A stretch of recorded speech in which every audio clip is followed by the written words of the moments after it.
where we're going anymore. The world doesn't know where it's going anymore.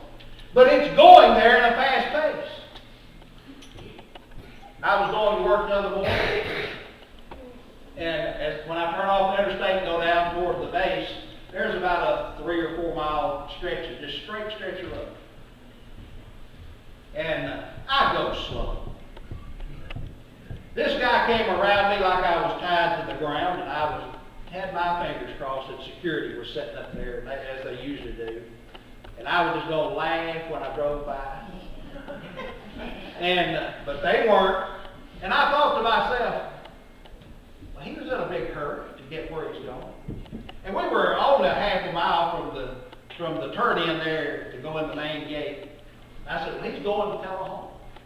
You know where he turned in? And when you get to the main gate, you have to stop so they can check your credentials or check your car or whatever they're going to do to you. He pulled up, guess what? I pulled up right behind him. And I thought to myself, why in the world did you need to speak? Why in the world did you need to go like you're going to a fire?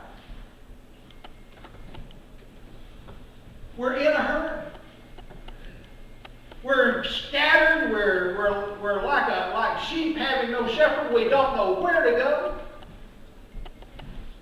And we need to have compassion on those people because Jesus did. And if Jesus can have compassion on those that need a direction in life, we need to have compassion as well. And what do we need to do? We don't have to go up and tell them that they're speeding through life and fixing to fall off the ends of the earth. We just need to tell them that Jesus loves them. Simply John 3:16. That's all you need to tell them. Remember something, and we forget this easily. We're seed planters. We're not waterers. We're not growers. We're seed planters. We don't throw fertilizer on it. We're seed planters. Folks, the proclamation of the gospel should provide a clear statement of the gospel of Christ. You say, well, why should it be clear? Look at 1 Corinthians 14:8. It says, for if the trumpets make an uncertain sound, who will prepare for battle? Back in those days, they didn't have satellites. They didn't have communication systems that would go around the world, and they didn't have old personal radios that they could talk. They were called or summoned to battle by a trumpet or some kind of musical instrument. And if Brother Jerry was the musician, and I went over there and I got his horn, and I'm no musician. And I started, and here was an oncoming enemy, and I started blowing that horn and just kept carrying on all sorts of things, and nobody knows what to do to it. But Brother Jerry can take over, and he knows how to play that. He knows how to summons the help, and he plays the right notes, and everybody listens. There's a lot of wrong notes being played by our churches today. Let me tell you something. And I'm glad the youth figured this out. That YEC, was that where you found it at? It's because we as denominations, I'm talking about everybody's got a name on their building, have interjected into the salvation process a few things that we want people to do. But the truth is this: we don't have any dogs in that fight. The Bible tells us that if we accept Christ as our personal Savior, if we confess Him before men, if we follow Him in believer's baptism, we are what? Saved. And they don't have to have the endorsement of the Baptist Church to do it. They don't have to have the endorsement of the Catholic Church, the Jews, the Presbyterians, the Methodists. You're saved. And then you find a group of people that you want to worship with, and you unite with that church. So I want you to know something this morning.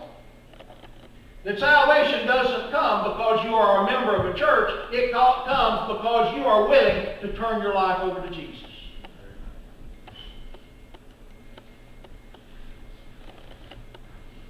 We need to have a clear statement of the gospel. And we need to make it plain. Folks, a clear statement also does some good things for us too, as Christians. Because a clear statement of the gospel brings Christians back to morality. Y'all know what that word means. We've kind of forgotten that word. We've kind of forgotten the word morality. Our world has no morals hardly at all left. We don't mind doing this. We don't mind doing that. People, and you know, I'm not a judge. I don't judge anybody. I try not to judge anybody. But I have had people in my ministry to walk this aisle, come up front, stand right here in front of the congregation and say, I've been saved. I accepted Jesus Christ as my personal Savior. I turned my life over to Him. I've laid my sins at the foot of the cross. And they come up and they make those statements. And they never come back and follow Him in believer's baptism.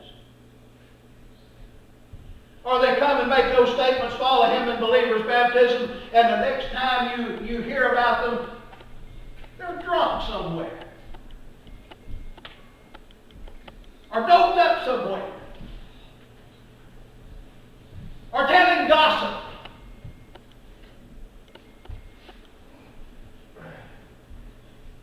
Or running around with somebody else's husband or wife. Folks, the gospel needs to call Christians back to a morality that needs to be. When you accept Jesus Christ as your Savior, you are, by your choice, asking Jesus to clean you up and make you new. And if you don't let Him clean you up and make you new, there's something wrong with your salvation experience. You're still holding on to something and haven't let go. Folks, our morality, Christians should be different. Our Christian's life should be different. And young people, I feel especially sorry for you. Because you are tugged on in every different direction. At school, at events, you're pulled and prodded. And people are trying to get you to do all sorts of things. Let me say something to you. Be strong. My generation caused this problem. The baby boomers caused most of this problem. Because we wanted to be fair. And folks, let me tell you something right now. The world isn't fair.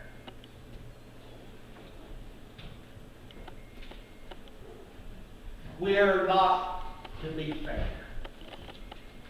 The fairest thing that I can do for everybody is to proclaim the gospel to you and you receive it or reject it. But if you receive it, in order to proclaim it again, you have to be different. You can't be the old sheep or the old wolf in sheep's clothing anymore. You've got to be the sheep.